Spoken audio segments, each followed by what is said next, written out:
చూడండి. ఒకటి చిన్న పిల్లవాడు ఉన్నాడు కదా, ఇంత 5 సంవత్సరాల అబ్బాయితో ఎవరైనా యుద్ధం చేయడానికి ఇష్టపడతారా? యుద్ధం అంటే రారా కలబడదాం అంటారా మీరు? యవనస్తులు మీ ఇంట్లో ఒక 5 సంవత్సరాలు బాబు ఉన్నాడు అనుకో, బాబు గాని పాప గాని రారా చూసుకుందాం అంటే ఏమనుకుంటారు మిమ్మల్ని? అంటే పిచ్చోళ్ళలాగా ఉన్నాడు, చిన్న పిల్లోడితో వీడికి ఏం పని, చిన్న పిల్లోడితో యుద్ధం చేస్తారా అనుకుంటా. అంతేనా? మెంటలోలా ఉన్నాడు, చిన్న పిల్లోడితో ఏం పనిరా నీకు, నోరు దారి లేని పిల్లగాడు అంటాం, అవునా? అంటే సైతాన్ కూడా ఎవరి జోలికి రాడండి. ఎవరి జోలికి వస్తాడంటే ఆత్మలో ఎదిగిన వాళ్ళ జోలికే వస్తాడు. సైతానికి నువ్వు అందరూ పనికిరాని వాళ్ళందరూ అవసరం లేదు. మనమైతే పనికిరాని పనులు అనేక చేస్తాం, కానీ దుష్టుడైతే పనికిరాని పని ఏ చేయడు. వాడికి ఎవరు అవసరమో వాడిని పట్టుకుంటాడు, ఎవరితో యుద్ధం చేయాలో వాడికి బాగా తెలుసు.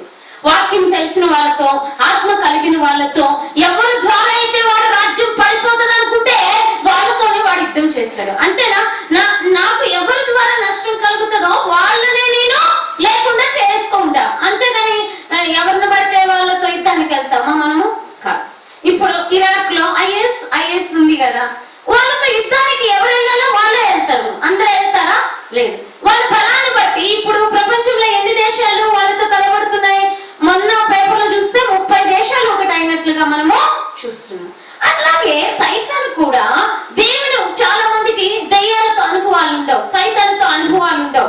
ఎందుకంటే వాడిని అసలు మీరు పట్టించుకోరు. వాడి జీవితంలో నేను తిన్నానా, నా కడుపు నిండిందా, నాకు ఉద్యోగం వచ్చిందా, దేవుడు నన్ను ఆశీర్వదించిందా, నా బ్యాంకులో 1 కోటి రూపాయలు పెట్టిందా, ఇంతవరకే ఆలోచించే వాటి వరకు వాడు రాడు. ఎందుకు? వాడికి ఏమీ పట్టదు కదా. కానీ ఇంకొక స్టెప్ ముందుకు వెళ్ళి, ఎవరైతే నాకు కొన్ని వేల ఆత్మలు కావాలి, నాకు కొన్ని లక్షల ఆత్మలు కావాలి, నాకు ఇండియా కావాలి, నాకు ఆంధ్రప్రదేశ్ కావాలి, నాకు మేడ్చల్ కావాలి అని ఎవరైతే ఆశపడుతుంటారో వాడి దగ్గరికి వస్తుంది అది. హల్లెలూయా. ఎట్లా తీసుకుంటావు తీసుకో, మేడ్చల్ ఎట్లా తీసుకుంటావు, ముందు నాతో యుద్ధం చేయి, ఓడిపోతే నువ్వు ఓడిపోతే నాదవుతుంది మేడ్చల్లో, నేను గెలిస్తే నేను ఓడిపోతే నీదవుతుంది, నువ్వు ఓడిపోతే నాదవుతుంది. సో ఎవరైతే రాజ్యాలు కట్టాలనుకుంటారో, ఎవరైతే దేవుని యొక్క సింహాసనాన్ని హెచ్చించాలనుకుంటారో వారి దగ్గరికే వస్తుందని. అయితే ఈ యొక్క నేను రాత్రికాల సమయంలో చెప్పాను, మనం అందరం రాజులు, కుమారులము, కుమార్తెలము.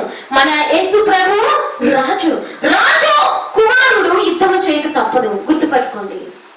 నువ్వు దేవుని కుమారుడు అయితే, నువ్వు రాజు కుమారుడు అయితే కత్తి పట్టుకోకుండా నీ జీవితంలో ఉండదు. ఈ రోజుల్లో అనేక మంది పాస్టర్లు, అనేక మంది విశ్వాసులకి ఈ సత్యం తెలియట్లేదు. అందుకే నీకు రాజ్యాలు రావట్లేదు, చిప్పలు వస్తున్నాయి. ఏమొస్తున్నాయి? చిప్పలు. గుర్తుపెట్టుకోండి. రాజు బిడ్డ కత్తి పెట్టాలి, రాజు బిడ్డ దాన్ని పట్టాల్సిందే, రాజు బిడ్డ ఖడ్గం ధరిస్తేనే నీకు ఆత్మలు పంట, ఖడ్గం ధరిస్తేనే నీకు రాజ్యాలు వస్తాయి. హల్లెలూయా. అయితే సైతానితో యుద్ధం చేసి సైతాన్ రాజ్యాన్ని పడగొట్టాలన్నదే బైబిల్ యొక్క ప్రణాళికలో అతి ప్రాముఖ్యమైన ఘట్టం. నేను ఆ విషయాలన్నీ ప్రతి అమావాస్య రోజు నేను మీకు ఒక్కొక్కటి చెప్పుకుంటూ వస్తున్నాను. మళ్ళీ నేను అసలుకి వెళ్ళి సైతానికి మనకి యుద్ధం ఎందుకు చేయాలి ఇవన్నీ నేను చెప్పలేను. కానీ ఒకటి, సైతాన్తో మనకి యుద్ధం ఉంది, అది ఖచ్చితం. ఎందుకంటే భూలోకాన్ని స్వాధీనపరచుకునే వారు మనం కాబట్టి, ఆత్మను స్వాధీనపరచుకునే వారు మనం కాబట్టి వాడు మీతో యుద్ధం చేస్తాడు. అయితే ఈ యుద్ధంలో మనకి ఏం కావాలి? సక్సెస్ కావాలి. ఏం కావాలి? విజయం కావాలి, విజయం కావాలి, విజయం కావాలి. మరి విజయం ఎవరికి వస్తుంది? విజయం రావాలంటే మనం సైతాన్ చేత ఓడిపోకుండా మనం విజయాన్ని పొందుకోవాలి అంటే మనం ఎలా ఉండాలి అని ప్రభు కోరుతున్నాడు. ఒకసారి చూడండి, యుద్ధంలో విజయం రావాలి అంటే ఇర్మియా గ్రంథము 15వ అధ్యాయము 21వ వచనం చూడండి.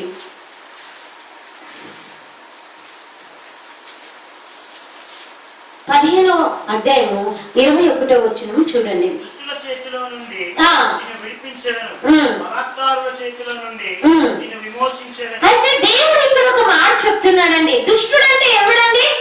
దుష్టుడంటే ఎవడు? అందరూ చూడాలి. This is very important. చాలా చాలా ఇంపార్టెంట్ మెసేజెస్ ఇవి. ఎందుకంటే ఇది నీకు తెలియకపోతే నీ జీవితంలో రాజ్యాలు నువ్వు సంపాదించుకోలేవు, ఆత్మల్ని నువ్వు సంపాదించుకోలేవు, సంఘాలు నువ్వు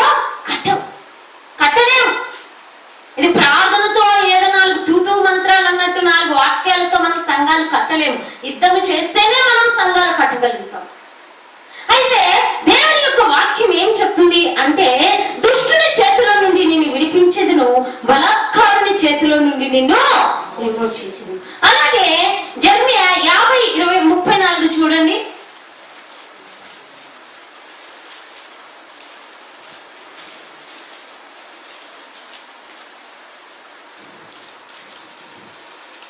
వారి విమోచకుడు బలవంతుడు, సైన్యములకు అధిపతి యెహోవా అని ఆయనకు పేరు. భూమికి విశ్రాంతి కలుగజేయుటకును బబులోను నివాసులను కలవరపరచుటకును ఆయన బావుగా వాదించి వారి రాజ్యమును ముగించును. అయితే ఇక్కడ దేవుడు ఏమి మరొకసారి చదువు 34 వచ్చిన వారి విమోచకుడు బలవంతుడు. మన విమోచకుడు ఎలాంటి వాడండి? బలవంతుడు, శక్తిమంతుడు, గొప్పవాడు. అయినప్పటికీ మనం యుద్ధంలో జయించడానికి దేవుడు కూడా గొప్పవాడై ఉంటే సరిపోదు, నువ్వు కూడా గొప్పవాడవై ఉండాలి. లేకపోతే అంటే నేను చెప్తున్నాను కదా, రాజు కొడుకు రాజు లాగానే ఉండాలి. అట్లా కాకుండా నువ్వు ఓడిపోయేవాడిలాగా ఉంటే కుదరదు. అంటే సర్వశక్తుని యొక్క దేవుడు కుమారులు కూడా శక్తి కలిగిన వారైతేనే యుద్ధంలో మొదటిగా నిలబడతారు. లేకపోతే దేవుని యుద్ధాయుధాలు కూడా మొయ్యలేం మనం.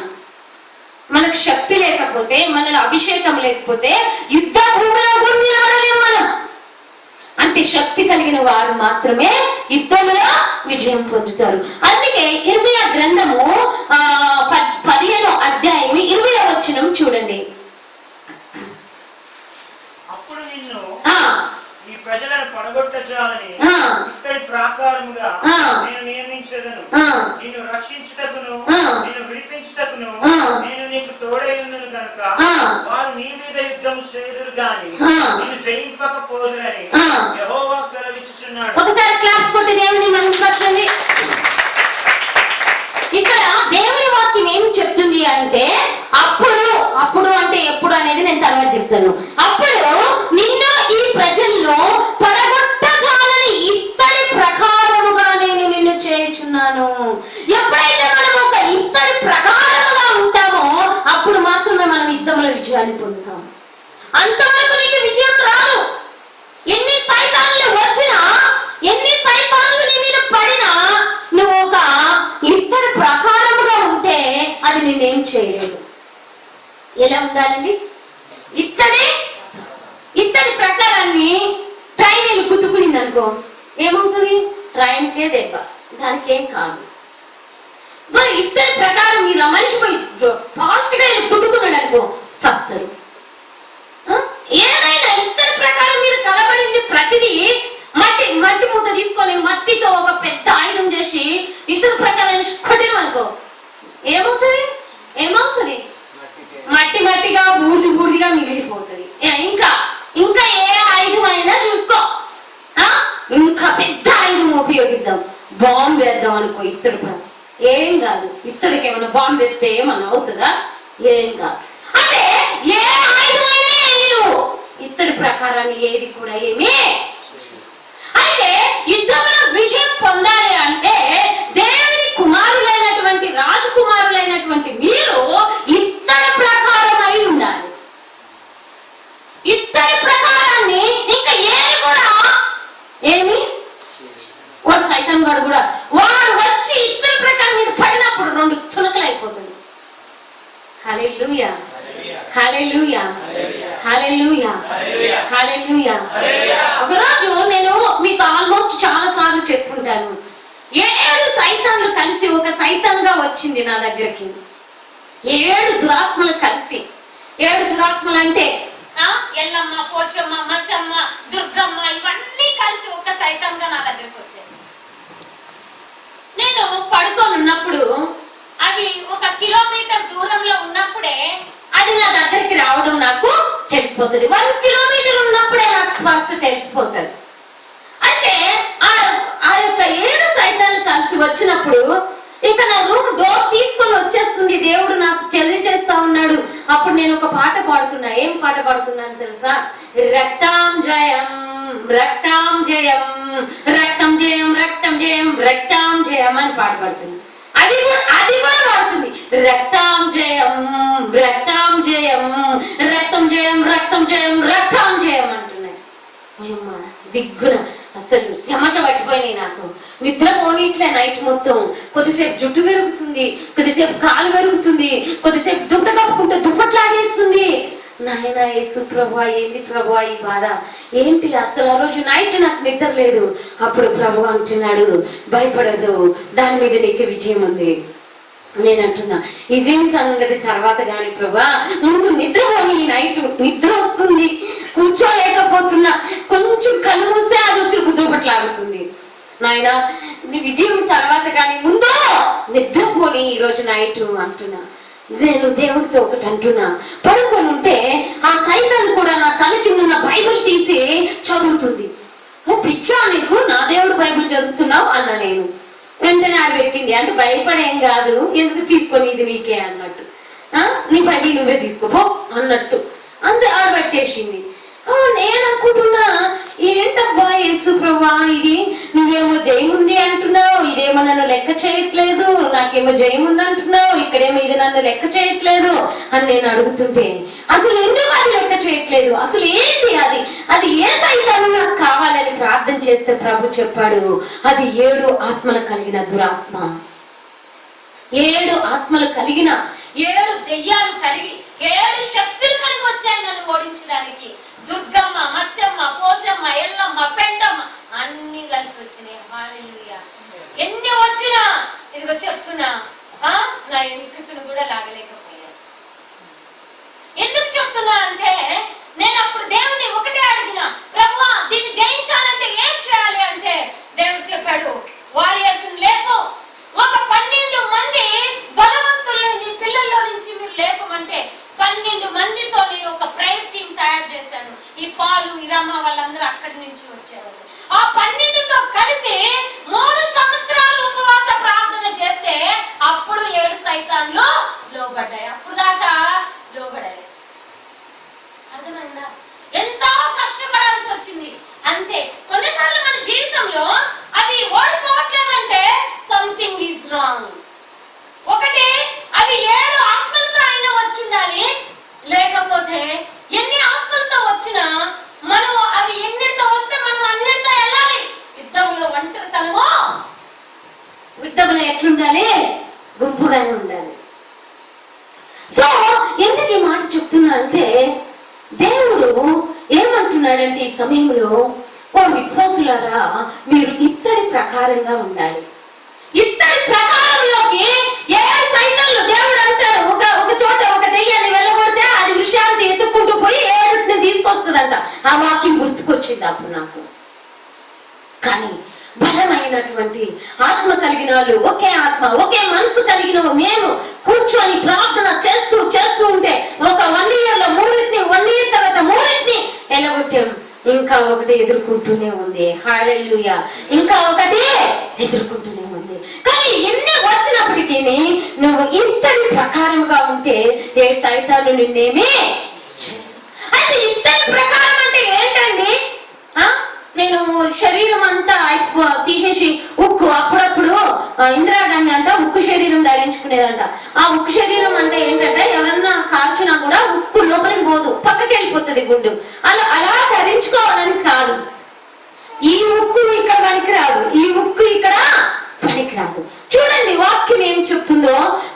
జెర్మియా 1:18 చూడండి. జెర్మియా 1:18 చూడండి.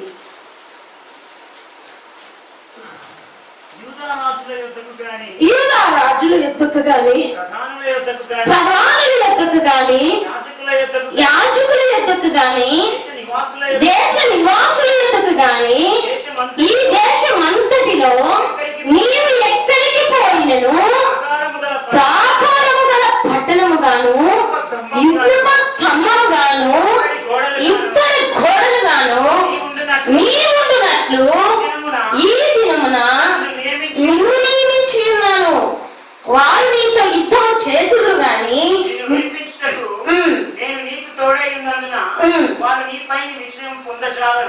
ఎంత గొప్ప వాగ్దానం చూడండి. దేవుడు ఇర్మియాతో అంటున్నాడు, ఓ ఇర్మియా, నేను బాలుడని నువ్వు ఎందుకు అనుకుంటున్నావు? నువ్వు యూదా దేశం అంతటికి ఏ దేశానికైనా నువ్వు ఇత్తడి ప్రకారంగానే ఉంటావు, నువ్వు ఇనుప గోడగానే ఉంటావు.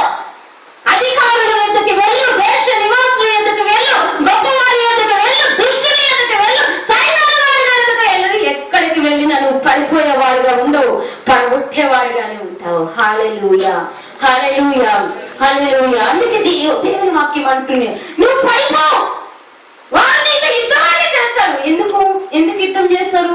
నువ్వు ఇత్తడి ప్రకారం కాబట్టి నిన్ను లేవదీయాలన్నా సైతానికి కష్టమే, నిన్ను పడగొట్టాలన్నా కష్టమే. కాబట్టి వాడు యుద్ధం చేయడానికి అయితే ప్రయత్నిస్తారు, కానీ నిన్ను వాడు ఏం చేయలేడు. ఎందుకు? నువ్వు ఇత్తడి ప్రకారము, ఇత్తడి ప్రకారం. జర్మియా 6:27 చూడు.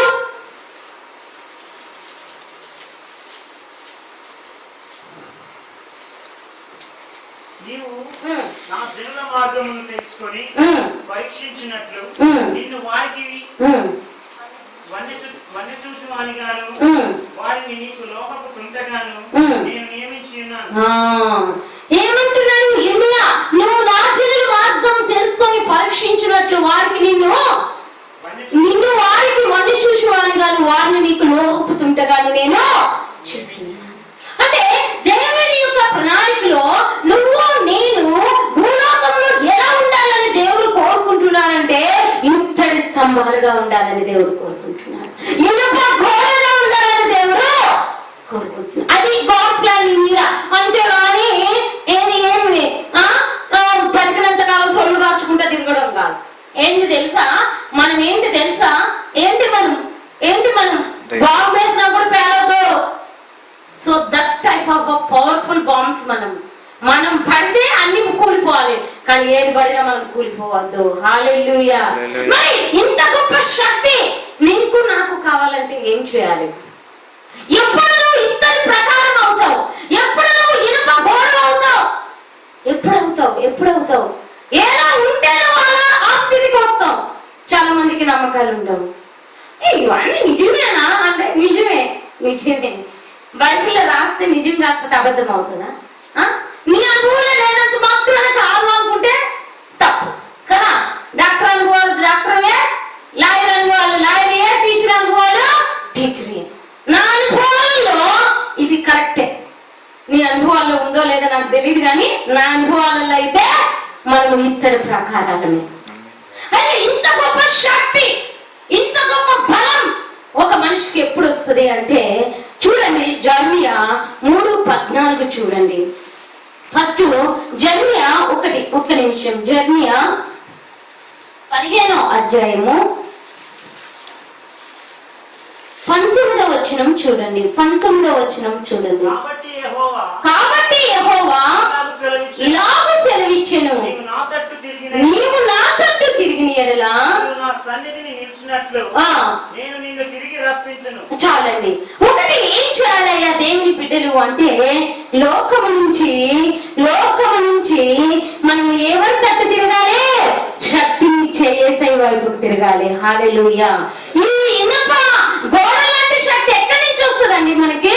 ఎక్కడి నుంచి? లోకంలో ఉండి సినిమాలు చూసుకుంటూ అప్పా ఇల్లు వస్తుంది అందుతున్నాడు చిరంజీవి గారు అనుకుంటా ఉంటే రాదు. ఎవరి వైపు తిరగాలి? ఎవరి వైపు చూడాలి? మనము యేసయ్య వైపు చూస్తూ ఉంటే నక్షత్రాల గురించి ఉన్నారా? స్వయం ప్రకాశాలు.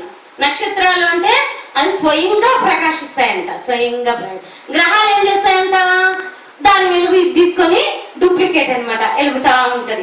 మనం చూడటానికి ఏమనిపిస్తుంది? మా గ్రహం కూడా ఎంత బాగా వెలుగుతుంది కదా అనుకుంటాం, కానీ ఏం లేదు. చూస్తే దీనికి ఏం కావాలి? దీనికి నక్షత్రం యొక్క వెలుగు కావాలి.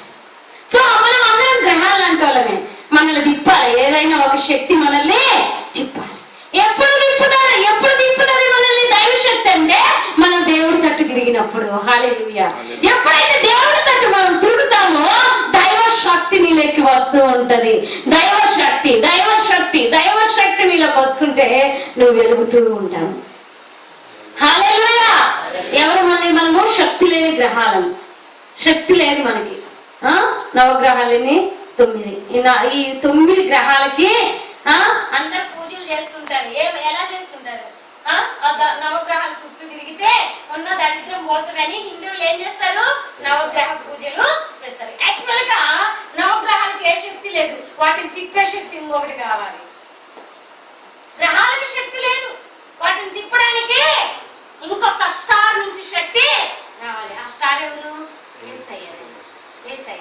కాబట్టి మనము శక్తి లేని మనము తట్టు తిరగాలి. ఎప్పుడైతే ఆయన తట్టు తిరుగుతామో ఆయన శక్తి మనలోకి వస్తుంటది. హల్లెలూయా. దేవుడు ఇర్మియాతో ఇదే చెప్తున్నాడు. ఇర్మియా, నీవు నా తట్టు తిరిగిన ఎడల నేను నీ తట్టు తిరుగుతా. ఎప్పుడైతే దేవుడు మన తట్టు తిరుగుతాడో ఇంకా మనం 100 బల్బు కన్నా ఎక్కువగా ప్రకాశిస్తాము. హల్లెలూయా, హల్లెలూయా, హల్లెలూయా. యెషయా గ్రంథం 60వ అధ్యాయం చూడు, ఒక దగ్గర అక్కడ ఉంటది.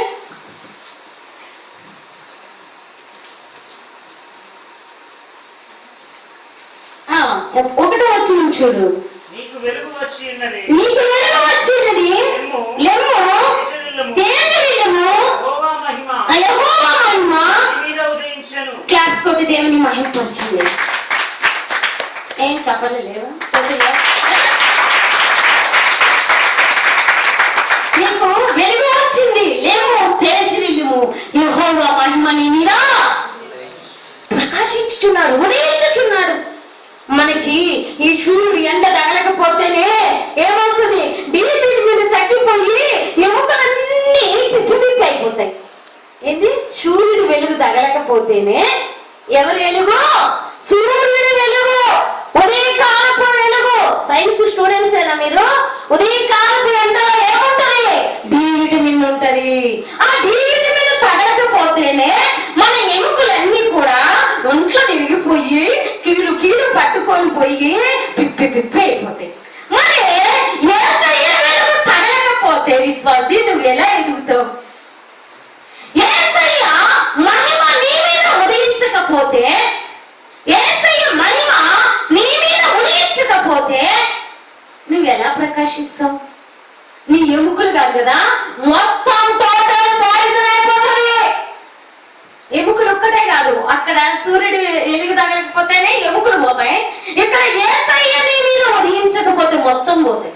హల్లెలూయా, హల్లెలూయా, హల్లెలూయా, హల్లెలూయా, హల్లెలూయా. అందుకని లేమో తేజరిల్లుము, యెహోవా నీ మీద ఉదయించుచున్నాడు. ఎప్పుడు తీస్తాడండి యెహోవా మన మీద? ఎవరైతే యేసయ్య వైపు తిరుగుతారో యేసయ్య వారి వైపు తిరుగుతాడు.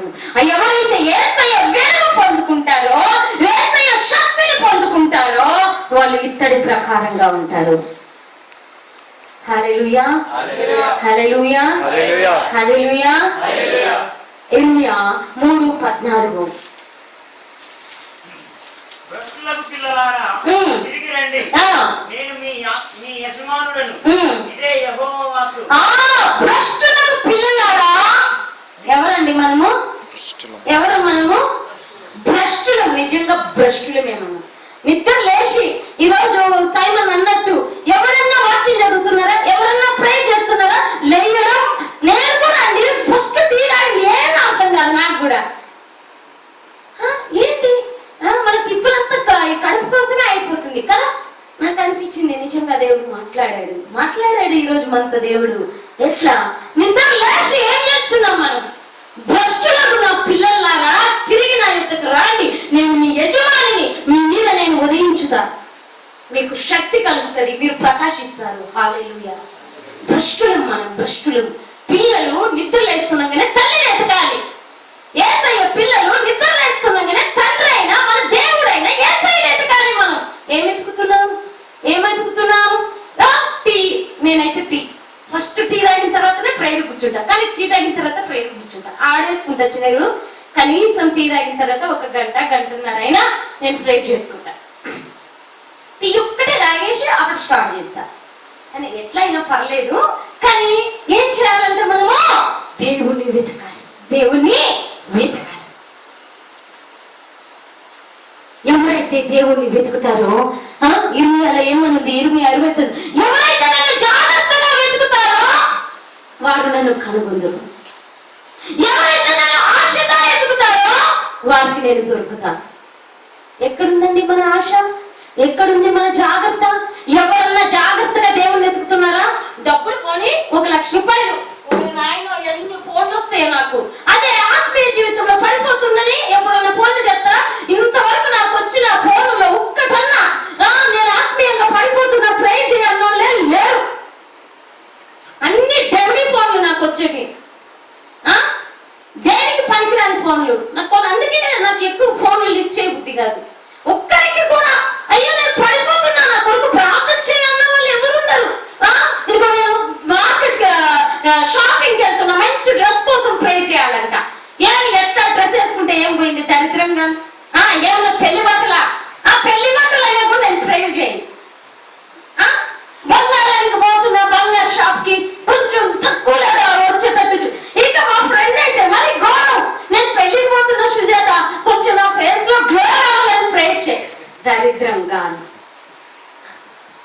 ఏంది ప్రేర్ చేస్తే గ్లో వస్తుంది. యేసయ్య నీ మీద ఉదయిస్తే గ్లో వస్తుంది. హల్లెలూయా.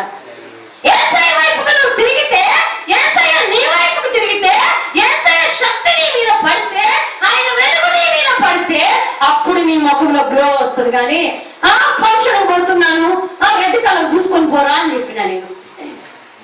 రెడ్ కలర్ పౌడర్ ఉంటది మాకు, దానికి మళ్ళీ రెడ్ కలర్ క్రీమ్ ఉంటది, ఆయన రెండు పూసుకొని పో చాలు, ప్రేర్ ఎందుకని చెప్పిన నేను. హల్లెలూయా, హల్లెలూయా, హల్లెలూయా, హల్లెలూయా, హల్లెలూయా. దేవుడు ఎలా ఉండాలి నువ్వు అనుకుంటున్నావంటే ఇత్తడి ప్రకారముగా ఉండాలనుకుంటున్నాడు, ఇనుప గోడగా ఉండాలనుకుంటున్నాడు, పడగొట్టేవాడుగానే ఉండాలి, పడిపోవద్దు లోకంలో. Hallelujah. That is the God's plan. అది దేవుని ప్రణాళిక, అది గాడ్స్ ప్లాన్. అయితే ఇది ఎప్పుడు వస్తుంది? నువ్వు దేవుని వైపు తిరిగినప్పుడు వస్తుంది. దేవుని వైపు తిరగాలి, పూర్తిగా తిరగాలి, కొంచెం కూడా ఇట్లా ఉండద్దు. ఇప్పుడే చెప్తున్నా, కొంచెం కూడా సాటేయద్దు, వీపు పూర్తిగా తిరగాలి. హల్లెలూయా, హల్లెలూయా. ఎప్పుడైతే మనం దేవుని వైపు తిరుగుతామో అప్పుడు మనకేమొస్తుందండి? వెలుగు వస్తుంది. 4వ అధ్యాయము, ఇర్మియా 4వ అధ్యాయము 1వ వచనం. ఇదే యెహోవా వాక్కు. ఇశ్రాయేలు, నీవు తిరిగి రానుద్దేశించిన యెడల నా యొద్దకే రావలెను. నీవు ఇటు అటు తిరుగుటమాని నీ హే క్రియలను నా సన్నిధి నుండి తొలగించి. చాలండి. నువ్వు రాను ఉద్దేశించిన యెడల బాగుపడే లక్షణం ఉంటే ఇప్పుడైనా క్రైస్తవులారా చెప్తున్నది నేను కాదు, పరిశుద్ధాత్మ దేవుడు. గుర్తుపెట్టుకోండి, నీకు బాగుపడే ఉద్దేశం ఉంటే ఇప్పుడైనా నా దగ్గరికి రా. నీ హెల్త్ క్రియలు విడిచిపెట్టి ఎక్కడికి రావాలి? యేసయ్య దగ్గరికి రావాలి. యేసయ్య ఎవరు? నిన్ను ఈ లోకంలో ఎవరు ప్రేమించినంతగా ప్రేమించిన ఒకే ఒక వ్యక్తి ఆయన. హల్లెలూయా. నీ కొరకు సర్వం ఇచ్చిన వ్యక్తి ఆయన. అందుకే నువ్వు చెడిపోతూ ఉంటే, నువ్వు బాధతో ఉంటే, నువ్వు ఇబ్బందిలో ఉంటే, నువ్వు సైతాన్ చేత బాధపడుతుంటే ఆయన చూస్తూ ఉండడు. అందుకే రాను ఉద్దేశించిన యెడల నువ్వు నా యొద్దకే రా, నేను నీకు విశ్రాంతి కలుగు చేస్తా. హల్లెలూయా. నేను నీకు విడుదల కలుగు చేస్తా, నేను నీకు విమోచన కలుగు చేస్తాను. ఎక్కడుంటదండి విమోచన? ఎక్కడుంటది విమోచన? దేవుని సన్నిధిలో ఉంటుంది. ఎక్కడుంటది? దేవుని సన్నిధిలో ఉంటుంది. అంటే మనం ఒక ఇత్తడి ప్రకారముగా మనం ఉండాలి అంటే ఫస్ట్ ఆఫ్ ఆల్ దేవుని వైపు తిరగాలి. అది ఫస్ట్ పాయింట్, అది ఫస్ట్ మనం చేయాలి. రెండోదిగా ఇదే ఇర్మియా అధ్యాయము 15వ వచనము, అదే 19వ వచనం చూడండి.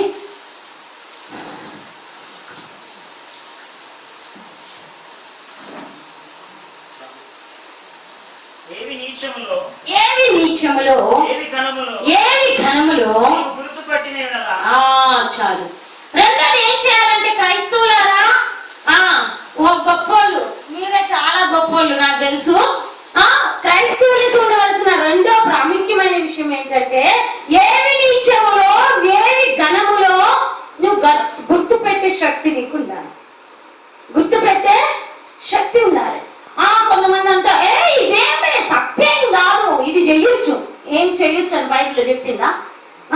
కొంచెం తాగొచ్చు, కొంచెము తాగొచ్చు, పండగకి రావచ్చు, పండగకి తాగొచ్చు, ఫ్రెండ్స్ ప్రోత్సహిస్తే తాగొచ్చు. నేను తాగినానా? దేవుడికి తెలీదా నేను తాగినాను? లేకపోతే బలవంతు పెడితే తాగినాను ప్రభుకి తెలుసు. వారితో పాటు నిన్ను నరకం వేయాలని కూడా తెలుసు ప్రభుకి. హల్లెలూయా. శోధకుడికి, శోధనకి లోనైన వాడికి ఒక్కటే శిక్ష, శోధనకు ప్రోత్సహించే వాడికి కూడా ఒకటే శిక్ష, ఏ భేదమో లేదు.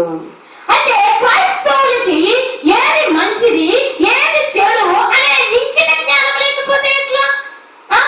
తాయిలు ఎప్పించుకుంటారు. ఎప్పించుకోవచ్చా? మనం లోకాచారాలు చేయొచ్చా? అసలు నువ్వు పడగొట్టేవాడివి, వాడి దగ్గర ఆ తాయిలో ఏముంటుంది నాకు అర్థం కాదు. తాయిలో ఏముంటది? నువ్వే దైవం అని దేవుని వాక్యం చెప్తుంది. మీరు దైవములనియో, మీరందరూ సర్వోన్నతుని కుమారులనియో నేను సెలవిస్తున్నాను. మనమే దైవాలము, ఈ భూమిని పరిపాలించవలసిన ప్రతినిధులము దైవాలు మనము. ఇంకే దేవుడు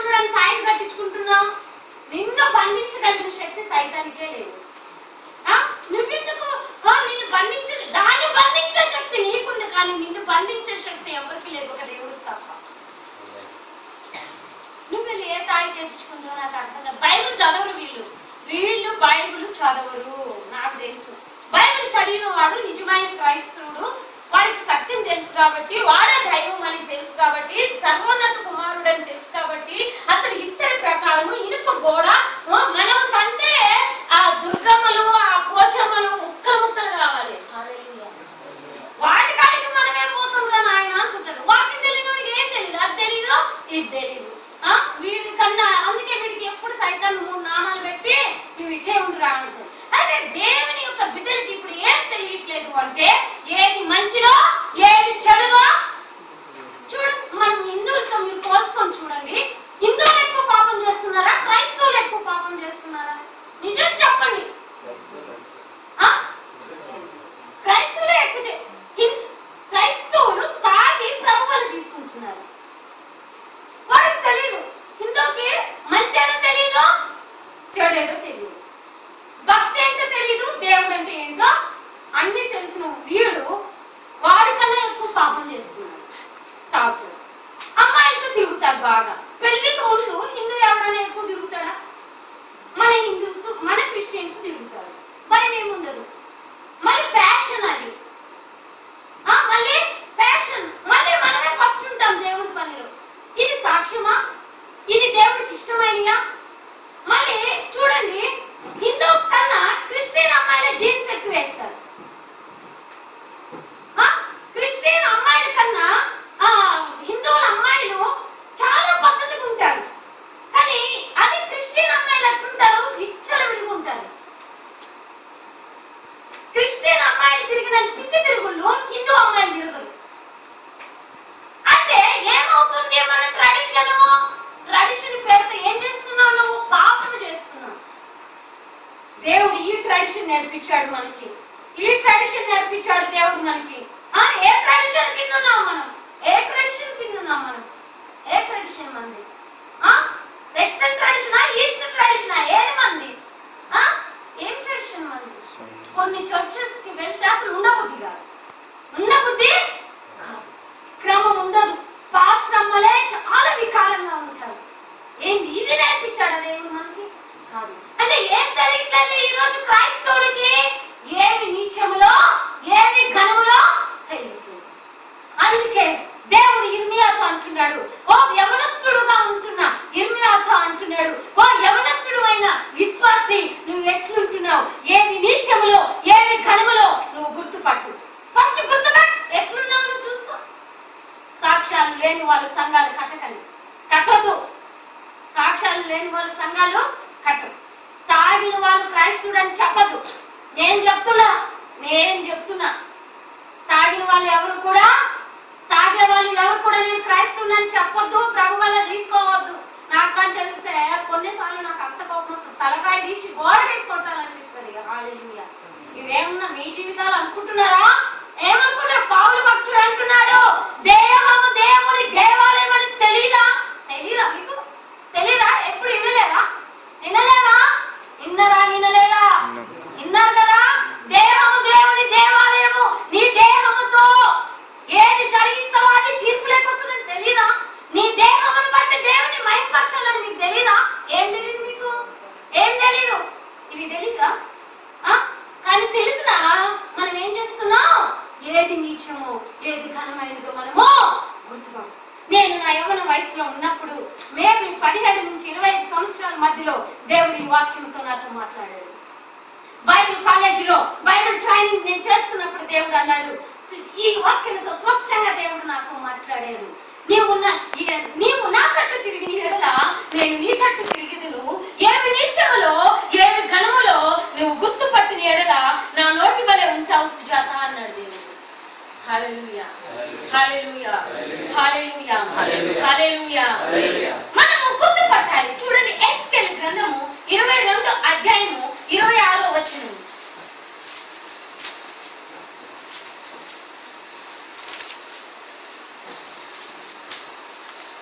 దాని యాజకులు నా ధర్మశాస్త్రమును నిరాకరించుదురు, నాకు ప్రతిష్ఠితములకు వస్తువులను అపవిత్రపరచుదురు, ప్రతిష్టమైన దానికి సాధారణమైన దానికి భేదమించరు, అపవిత్రమేదో పవిత్రమేదో అపవిత్రమేదో తెలుసుకొనుటకు జనులకు నేర్పరు. ఒకసారి చూడండి, ఎహెజ్కేలు గ్రంథము 22వ అధ్యాయము 26వ వచనం మళ్ళీ స్పష్టంగా చదువు. దాని యాజకులు నా ధర్మశాస్త్రమును నిరాకరించుదురు. నాకు ప్రతిష్ఠితములకు వస్తువులను అపవిత్రపరచెదరు. ప్రతిష్ఠితమైన దానికి సాధారణమైన దానికి భేదమించరు. ఏది ప్రతిష్ఠించుకోవాలో ఏది ప్రతిష్ఠించుకోకూడదో తెలియదు. ఏది ప్రాముఖ్యమైనదో ఏది అసాధారణమైనదో ఏది సాధారణమైనదో మనకు తెలియదు. ఎందుకు తెలియదు? తెలుసు. ఎందుకు తెలియదా మనకి? ఏది ప్రతిష్ఠించుకోవాలని దేవుడు చెప్తున్నాడు? హృదయాన్ని దేవునికి ప్రతిష్ఠించాలి, మనసును దేవునికి ప్రతిష్ఠించాలి, నీ శరీరాన్ని దేవునికి బలి అర్పణ చేయాలి, దహన బలిగా అర్పించాలి, నీ శరీరాన్ని అంతటినీ బలిపీఠం పెట్టి కాల్చివేయాలని దేవుడు వాక్యం చెప్తుంది. క్రైస్తుడు ఇవి చేయాలని క్రైస్తుడికి తెలియదా? తెలియకపోతే తెలుసుకో. క్రైస్తుడు అనే పని ఏంటంటే నీవు ఏది ప్రతిష్ఠించాలో ఏది ప్రతిష్ఠించకూడదో కూడా నీకు తెలియదు. ఏది పవిత్రమైనదో ఏది అపవిత్రమైనదో కూడా నీకు తెలియదు. ఇవన్నీ ఎవరు చెప్పాలంట? యాజకులంగా మేము మీకు చెప్పాలి. చెప్పడం మా వంతు, ఇంటమా వినకపోవడం అది నీ వంతు. చెప్పడం మాత్రము మా వంతు. ఆడు వాక్యం ఉంది, ఇదిగో నా యాజకులు నా పిల్లలకి ఏది మంచిదో ఏది చెడ్డదో నేర్పించట్లేదు, ఏది పవిత్రమైనదో ఏది అపవిత్రమైనదో నేర్పించట్లేదు. ఏది పవిత్రమైనది ఏది పవిత్రమైనది ఏది పవిత్రమైనది? దేవుని కొరకు బ్రతకడం పవిత్రమైనది, లోకం కొరకు బ్రతకడం అపవిత్రమైనది. దేవుని కొరకు సమర్పించుకోవడం ప్రాముఖ్యమైనది. కాబట్టి ఇవి చేయాలి. ఎవరైతే ఇవి చేస్తారో వాళ్ళు ఇత్తడి ప్రకారం వలె ఉంటారు. ఏవి నీచములో ఏవి ఘనములో ఏవి మంచివో ఏవి చెడ్డవో ఏది చేయాలో ఏది చేయకూడదో నువ్వు తెలుసుకున్నట్లయితే నువ్వు ఇత్తడి ప్రకారంగా ఉంటావు. ఎలా ఉంటావు? ఇత్తడి ప్రకారం. దేవుడు నాతో మాట్లాడాడు నా యవ్వన కాలంలో, బిడ్డ నువ్వు ఏది చేయాలో అదే చెయ్యి, ఏది చేయకూడదు అది నీ జీవిత కాలంలో చేయకు, నేను నిన్ను గొప్పగా చేస్తా, ఇత్తడి ప్రకారముగా చేస్తా అన్నప్పుడు ఆ గొప్ప జీవితం కొరకు ఏది నీచమో ఏది ఘనమైనదో నేను గుర్తుపట్టడానికి ప్రయత్నించాను. హల్లెలూయా, హల్లెలూయా. ఏది చేయాలో ఏది చేయకూడదు క్రైస్తవుడు నేర్చుకుంటే ఒక ఉక్కు స్తంభంగా నువ్వు ఈ లోకంలో జీవిస్తావు. హల్లెలూయా. అలాగే యెహెజ్కేలు గ్రంథము 44:23 వచనం. ప్రతిష్ఠితమైనదేదో ప్రతిష్ఠితము కానిదేదో పవిత్రమైనదేదో అపవిత్రమైనదేదో కనుగొనుటకు వారు నా జనులకు నేర్పునట్లు జనులు వ్యాజ్యమాడినప్పుడు నా విధులను బట్టి వారికి తీర్పు తీర్చుటకై వారు తీర్పరులుగా నియమింపబడును. అలాగే యెహోషువ 1వ అధ్యాయము 5-7 వరకు.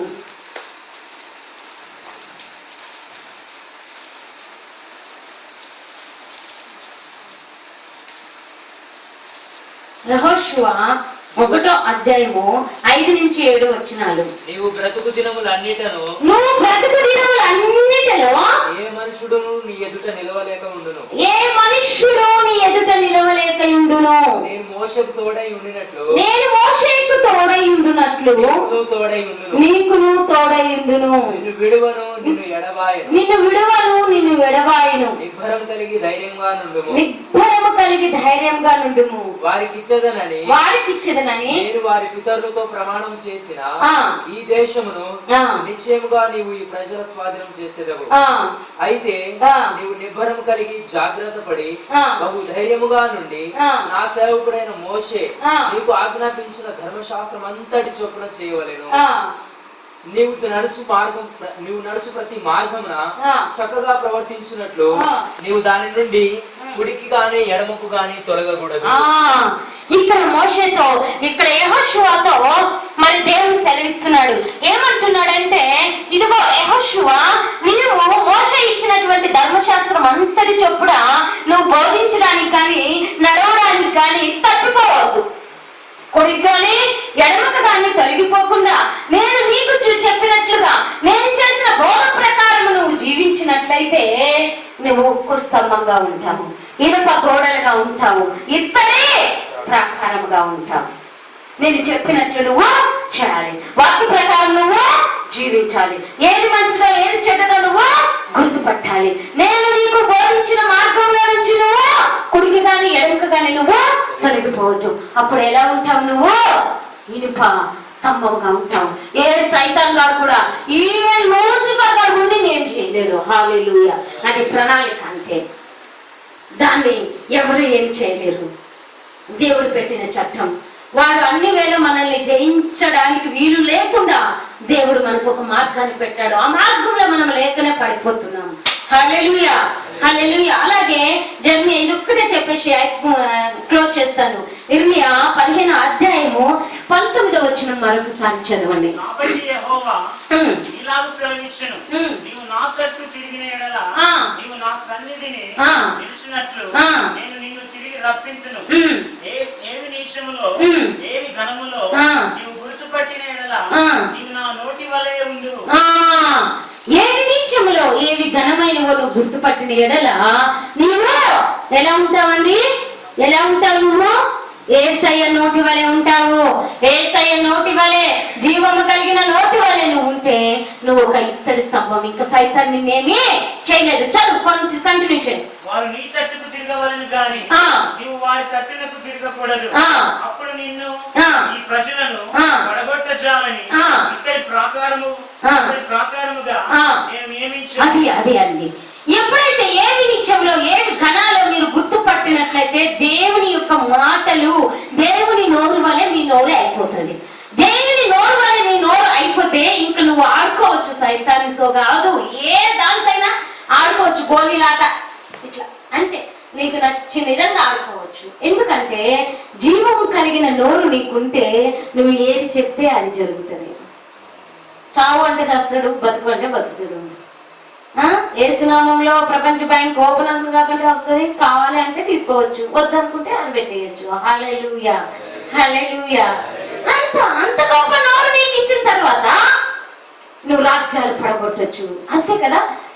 దేవుడు ఇర్మియాతో అదే అన్నాడు, నేను బాలుడను, నాకు చేయుటకు శక్తి లేదా అని నువ్వు అనుకోకు. నీ నోట నా మాటలు పెట్టి ఉన్న పడగొట్టుటకు, కట్టుటకు, విరగొట్టుటకు, రాజ్యాలను పడగొట్టుటకు నీ నోట నా మాటలు ఉన్నాయి. చాలు, దట్ ఈస్ ఎనఫ్. ఏ గండ్రగొట్టలి పెద్ద పెద్ద కత్తులు, బాంబులు, తుపాకులు దేవుని బిడ్డలకు అవసరం లేదు. ఏముంటే చాలిపోతుంది? ఆయన నోరు మనకుంటే చాలు. ఆయన నోరు మనకుంటే చాలు. ఆజ్ఞాపించే నోరు మనకుంటే చాలు. ఏది ఆజ్ఞాపిస్తే అది జరిగింది. యెహోవా ఆత్మ దిగుడు దాకా అంటే దిగింది. హల్లెలూయా. అంత గొప్ప నోరు దేవుడు ఇర్మియాకి ఇచ్చాడు. ఆ నోరే అతని ఇనుప గోడలుగా ఈ లోకంలో నిలబెట్టింది. ఆ నోరే ఇత్తడి ప్రకారాలుగా ఆయన లోకంలో నిలబెట్టింది. ఆ నోరు జీవం కలిగిన ఆ నోటితో ఏది పలికితే అది జరుగుతుంది. రాజులు, ప్రధానులు, అధిపతులు ఆయన ముందు నిలబడ్డారు. అంతే. హల్లెలూయా. బిలాము జీవితంలో కూడా అదే జరిగింది. బిలాము నోటిలో దేవుని మాటలు ఉన్నాయి. యుద్ధము చేయడానికి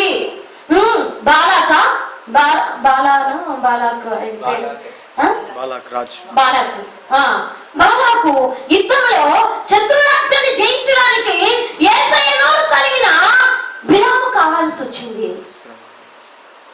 నువ్వు ఏం చెప్తే అది జరుగుతుంది. బిలాము, నువ్వు శపించే నేను ఈజీగా యుద్ధం చేస్తా. నువ్వు ముందు శపించు, నీ నోటిని ఉపయోగించు. యేసయ్య నోరు నీకుంది, ఇప్పుడు నేను జయించడానికి ఈజీ అన్నాడు. బాగా ఒక అన్యుడు తెలుసుకున్నాడండి సత్యము. హల్లెలూయా. నీ నోట దేవుని మాటలుంటే సైతాన్ రాజ్యాన్ని ముక్కలు ముక్కలు చేయొచ్చు, రాజ్యాలు పడగొట్టొచ్చు, రాజ్యాలు కట్టొచ్చు. ఒక బిలాము నోటిని దేవుడు నింపడం వల్ల ఆ నోటి ఆ బిలాము శపించడానికి బయలుదేరుతుంటే యేసయ్యకి చెమట్ల బట్టి అయ్యో బిలాముని ఆపడానికి సర్వ ప్రయత్నాలు చేశాడు. లాస్ట్ కి గాడిద చేత బుద్ధి చెప్పాడు అనుకో. కానీ దేవుని యొక్క శక్తి కలిగిన మాటలు బయలు వెళితే ఏమి జరుగుతుందో అని యెహోవా దేవుడే అతన్ని మాన్పించడానికి వచ్చాడండి. అంత గొప్పది. నువ్వు ఇత్తడి ప్రకారము అని ఎప్పుడు అవుతావంటే యేసయ్య నోటి మాటలు నీలో ఉన్నప్పుడు, యేసయ్య శక్తి నీ నోటిలో ఉన్నప్పుడు, జీవము కలిగిన మాటలు నీ నోటిలో ఉన్నప్పుడు, భూమాకాశంలో నోటి మాటతో సృజించిన ఆ జీవము కలిగిన మాటలు నీలో నాలో ఉన్నప్పుడు సైతాన్ రాజ్యాన్ని పడగొట్టడం ఈజీ. బాలాకు అదే తెలుసుకున్నాడు. ఒక్క మాట నువ్వు శపించు, ఒక్క మాట నువ్వు శత్రురాజ్యానికి శపించు, ఒక్క మాట నువ్వు శత్రురాజ్యాన్ని శపించు, నేను తర్వాత ఆయుధాలు వాడుకున్నాను, ఈజీగా వాడిని పడగొడతా. హల్లెలూయా. అది మనకి కావాలి. దేవుని వాక్శక్తి మనకి కావాలి. జీవం కలిగిన ఆ మాటలు నీలోకి రావాలి. దేవుని యొక్క నోటి వల్ల నువ్వు కావాలంటే ఆయన వైపు నువ్వు తిరగాలి. రెండోది, ఏవి నిత్యములో ఏవి ఘనములో నువ్వు ఎరిగినట్లయితే నువ్వు ఆయన నోటి వలె ఉంటావు. అప్పుడు నువ్వు పడగొట్టజాలని ఇత్తడి ప్రకారముగా ఉంటావు. అప్పుడు ఏ సైతాను కూడా నిన్నేమి. ఒకసారి చూడండి, 15:21 చదవండి, అయిపించేస్తాను. అప్పుడు నిన్ను ఈ ప్రజలను పడగొట్టజాలని ఇతడి ప్రాకారముగా నేను నియమించదను. నిన్ను రక్షించుటకు నిన్ను విడిపించుటకును నేను నీకు తోడైందును గనుక. నిన్ను రక్షించుటకు నిన్ను విడిపించుటకు నేను నీకు తోడైందును గనుక. వారు నీ మీద యుద్ధం చేయదు, వారు నీతో యుద్ధం చేస్తారు కానీ నిన్ను జయింపకపోతే నిన్ను జయించరు. హల్లెలూయా. ఎందుకంటే నువ్వు ఇత్తడి ప్రకారం, జీవం కలిగిన నోరు నీలో ఉంది. హల్లెలూయా. భూమాకాశాన్ని సర్వలోకాన్ని చేసిన నోరు నీకుంటే ఇంకా లోకాన్ని జయించడం ఏమైనా పెద్దదా? ఒక్క మాటతో ఇప్పుడు ప్రపంచ బాంబు ఒకటి వేస్తే ప్రపంచ నాశనం అయిపోతుంది. అంతకన్నా పవర్ఫుల్ నోరు. హల్లెలూయా, హల్లెలూయా, హల్లెలూయా, హల్లెలూయా. ఎలా ఉంటారు చెప్పండి? ఎలా ఉంటారు? ఇత్తడి ప్రకారంగా ఉంటారా, మట్టి గోడలాగా ఉంటారా? ఇత్తడి ప్రకారం లాగా ఉండాలంటే ఏం చేయాలి? తిరగాలి, ఆయన వైపు తిరగాలి. రెండు, ఏవి నీచంలో ఏవి ఆయన ఆజ్ఞ ప్రకారం, ఆయన వాక్య ప్రకారం మనం జీవించినప్పుడు ఇది ఖచ్చితంగా మనకు సాధ్యం. హల్లెలూయా. మోకరించండి.